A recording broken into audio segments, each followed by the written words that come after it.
Next, a woman who wouldn't let her disability stop her from launching a unique car company. I know that I'm going to be helping ultimately millions of people on this planet that are frustrated just like I am.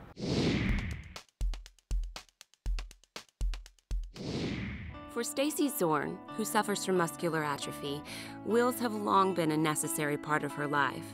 Today, wheels are a passion that fills nearly every waking moment. Her product, the tiny Kangaroo, is the only car in the world built from the ground up for wheelchair-bound drivers, people for whom traditional adapted vehicles aren't viable.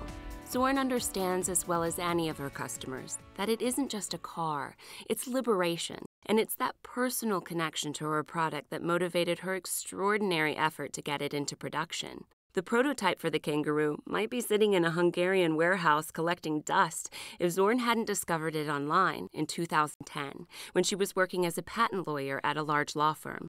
I knew this was perfect because it's a low-speed vehicle.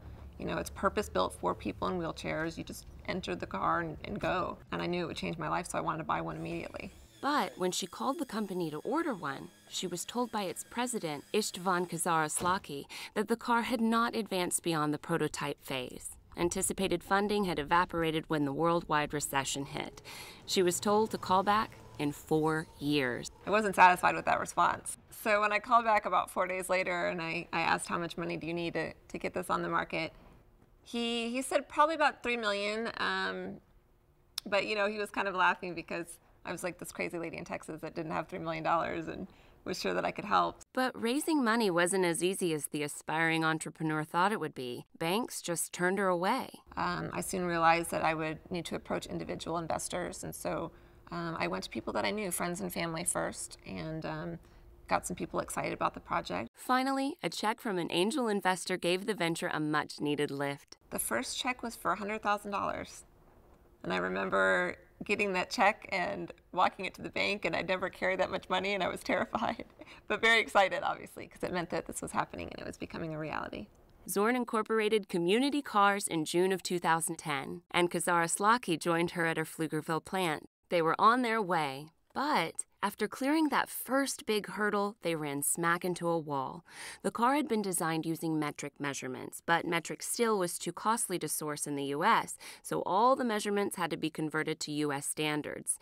Easy, right? It's not. It's actually extremely complicated because, you know, your tolerances are so small and the measurements don't match exactly, and so that was a huge, huge project that set us back several months. In addition, changing to standard measurements caused some unanticipated issues when it came to assembly, creating further costly delays and taking the young venture to the brink financially. We've had as low as $7 in our checking account at points. I mean, it's scary. You've got 10 employees that are depending on you. There's not enough money. I don't take a salary. I've personally put all my financial and my whole life into this project, as has my business partner. But Zorn hung in there, attributing her mental toughness to her lifelong struggle to simply get through a day. I depend on people for everything. Everything I do is difficult every day. So, you know, I have to have assistance even getting out of bed in the morning and getting ready for work. So when you have that your whole life, you don't get discouraged as easily, I think. You learn to adapt and to persevere. That tenacity paid off. Funding continued to roll in, and they began to fill orders for their first model, the B1 Kangaroo.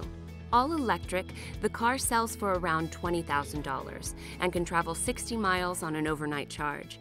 With a top speed of 25 miles per hour, the maximum federal law allows, it's designed for routine errands close to home, hence the name Community Cars. While it's about as costly as a standard car, it offers a big advantage to people who use manual wheelchairs. They can drive regular cars with some modifications, but what's difficult is they have to actually transfer themselves into the vehicle. And then they have to collapse the wheelchair and drag in the wheelchair into the car with them.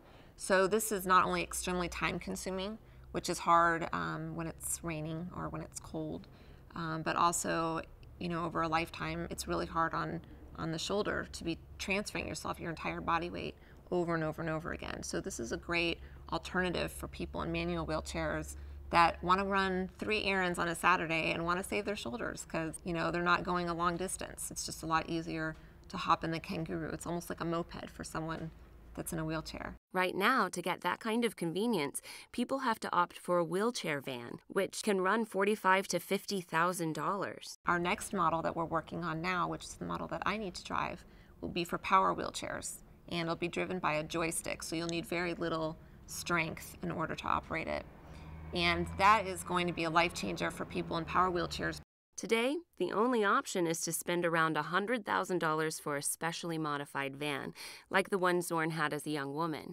It's extremely costly, and this vehicle, even at the joystick model, we're hoping to keep the price point around $30,000. So it's actually something that's going to be affordable for people that before didn't have an option. It looks like Community Cars is going to be around long enough for that car to become a reality, because after 2 years of sometimes hanging on by their fingernails, their gamble paid off. They raised the $3 million they needed and now have a deal with the manufacturer in Florida to initially crank out 500 units a year. And then within 5 years, our conservative projection, we would like to be selling 3,000-4,000. I have a feeling that it's going to be a lot more than that. There's 50 million people in the world that use wheelchairs, so 4,000 is a very, very, very small percentage of that number. For Zorn, who had envisioned being a lawyer, not an entrepreneur, the achievement is gratifying. Community Cars is fulfilling a dream for me because not only am I helping myself to get a vehicle so that I can be independent in, but also just to be doing something so meaningful that I know that I'm going to be helping ultimately millions of people on this planet that are frustrated just like I am. It brings a lot of meaning to my life.